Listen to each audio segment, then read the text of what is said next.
هو الاهلي بيخسر بطولات عشان فقد هويته، ولا فقد هويته بسبب خسارته للبطولات دي؟ يعني مين السبب؟ مين قبل مين؟ ايه السبب؟ تعال اقول لك ازاي.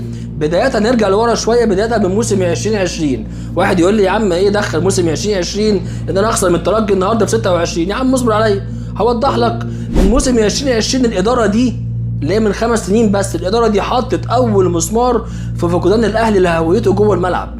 من موسم 2020 انت استغنيت عن 3 من كباتن الاهلي الكبار، استغنيت عن حسام عاشور، استغنيت عن شريف اكرامي، استغنيت عن احمد فتحي. ماليش دعوه بقى استغنيت عنهم ازاي والظروف ازاي وايه اللي حصل، مالناش دعوه بيها. انت خرجت 3 من كباتن النادي الاهلي اللي متربيين في الاهلي باستثناء احمد فتحي، ومشيتهم طلعت لهم بره النادي الاهلي. بس كان في عندك ناس تانية تكمل المسيره، ناس تانية كباتن لما تخش لعيبه جديده عليك تعرف تشربها يعني ايه نروح النادي الاهلي، تعرف تعرفها يعني ايه القتال والمبادئ بتاعت النادي الاهلي جوه الملعب وجوه اوضه اللبس. بدايه كمان من موسم 22 طلعت سعد سمير واستغنيت عنه ومشي. موسم 23 طلعت ايمن اشرف. دول 2 من ولاد النادي الاهلي، مش بس كباتن، دول اللي هم شاربين روح النادي الاهلي وشاربين يعني ايه مبادئ الاهلي حرفيا، يعني ايه تقاتل لغايه اخر دقيقه في قلب الملعب لغايه الدقيقه 90. بعدها ختمتها لغايه لما وصلنا باعتزال وليد سليمان في 2024. واحد من كباتن الاهلي، واحد من اللي عارفين يعني ايه روح النادي الاهلي حرفيا، واحد ورا التاني الكباتن بيختفوا لغايه لما وصلنا للضربه الاخيره بدايه الموسم ده. استغنيت عن رامي ربيعه، طلعت علي معلول، طلعت عمرو السولية. 3 كباتن تقال، واحد منهم من ابناء النادي، و2 عارفين وشاربين يعني ايه مبادئ الاهلي حرفيا لانهم لعبوا مع الجيل اللي قبل كده. وكلنا لينا امثله كتير مع السولية والكتالة جوه الملعب ومعلول في ماتش الانبي. عمرنا ما ننسى لما جاب جولين في اخر دقيقه، في دقيقتين، في الدقيقه 92 و93. ده معناها ان اللعيب بيقاتل في قلب الملعب، بيموت نفسه لغايه اخر لحظه. كان اللعيبه دي بتدي اللعيبه الجديده اللي جايه الروح دي في قلب الملعب. دلوقتي انت عندك مين يعمل ده في قلب الملعب؟ دلوقتي انت عندك مين كباتن الاهلي عندك موجود دلوقتي؟ مين تقدر لما تجيب لعيب جديد تقعده معاه في اوضه اللبس عشان يشربوا روح ومبادئ النادي الاهلي؟ هتقول لي محمد هاني. يعني انت لما تجيب مثلا زيزو تقعده مع محمد هاني عشان يعرفوا مين النادي الاهلي وروح النادي الاهلي؟ مش قدها. الشناوي اللي انت همشته اصلا وفقدته ثقه في نفسه، خلاص. مين عندك من ابناء النادي الاهلي في قلب الملعب دلوقتي؟ مين يقدر يزعل اللعيبه دي دلوقتي زي ما كان حسام غالي بيعمل؟ يقدر يزعق ويشد اللعيبه ويهزقهم في قلب الملعب عشان يهينوا نفسهم يلعبوا لغايه اخر دقيقه بجد وبروح وبحماس في قلب الملعب؟ مين؟ ما عندكش يا راجل. ده انت عشان كان عندك لعيبه رجاله، خدت افريقيا باسلام محارب وميدو جابر، واللعيبه كلها كانت نص مستوى لعيبه دلوقتي، بس كان في عندهم كباتن دخلوا عليهم عرفوهم يعني ايه روح النادي الاهلي، يعني ايه داخل بطوله لازم تاخدها، يعني ايه تهين نفسك وتموت نفسك. انت واخد بطوله بكوره من قلب الترجي، من قلب رادس في الترجي، بسيد حمدي وبجده واللعيبه دي كلها. مين دلوقتي يقدر يشيل المسؤوليه دي في قلب النادي الاهلي؟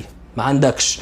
جبت دلوقتي لعيبه كبار اعلى كواليتي من بتوع زمان، جبت زيزو، جبت بن شرقي، جبت امام عاشور، جبت محمد علي بن رمضان، واخرهم تريزيجيه.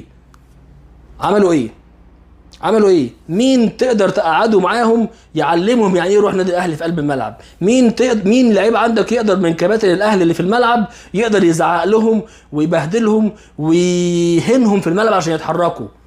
مين عندك زي حسام غالي دلوقتي؟ عندك حد؟ ما عندكش حد. هل محمد هاني هيقعد في اوضه مع امام عاشور عشان يعلمه روحه ومبادئ النادي الاهلي؟ مش قدها برضه، مش هيعرف يعملها. ف خطوه ورا الثانيه ورا الثالثه وصلت لمرحله انك انت اصلا كابتن الفرقه عندك فاقد لهويه النادي الاهلي. كابتن الفرقه اللي المفروض ان هو القائد اللي يقدر يزعل اللعيبه دي، اللي يقدر يشيل الفرقه على كتافه، اللي يقدر يهد الدنيا في الملعب ويبث الحماس في زمايله، مش موجود. ما بيعملش ده غير تريزيجيه لوحده هو اللي بيعمل ده. حتى احنا مستغربين، يعني تريزيجيه بيموت نفسه وبيضيع كتير وبنتكلم انه بيضيع، بس بيهين نفسه، بس هو لوحده. انت الاول كان عندك في الفرقه 3 4 5 زي تريزيجيه، فكان التانيين بيغيروا منهم، تلاقي الفرقه كلها بتغل، الفرقه كلها بتموت نفسها جوه الملعب.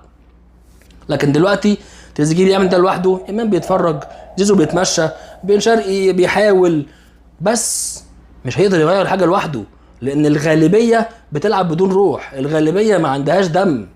هو واحد بس اللي بيحاول ومش هيقدر يعمل حاجه ولا هيقدر يغير حاجه. فالخلاصه ان انت فقدت هويتك بسبب اللي الاداره عملته. فقدت البطولات وخسرت البطولات دي كلها، ده بسبب فقدانك للهويه. ده كله بسبب سياسه الاداره. انت كان عندك لعيبه كتير زي محمد عبد الله وعمر سيد معوض وبلال عطيه، دول كلهم ولاد النادي. دول هم اللي كانوا بياخدوا فرصه، يطلع منهم واحد ولا اتنين كل موسم ياخد فرصه، ومع الوقت بيشرب ده ويحطه للعيبه اللي جايه بعد كده. شويه شويه يبقى كابتن من كباتن الفرقه ويحط ده في اللعيبه اللي جايه. اللعيب اللي جاي يلاقي عنده كابتن يغير منه ويخاف منه في قلب الملعب. لكن دلوقتي انت ما عندكش. فالخلاصه انك فقدت هويتك جوه الملعب وبره الملعب. وحتى الاهلي ما بقاش فوق الجميع عند الاداره، بقت لها اسباب تانية ولها حاجات تانية مش مفهومه.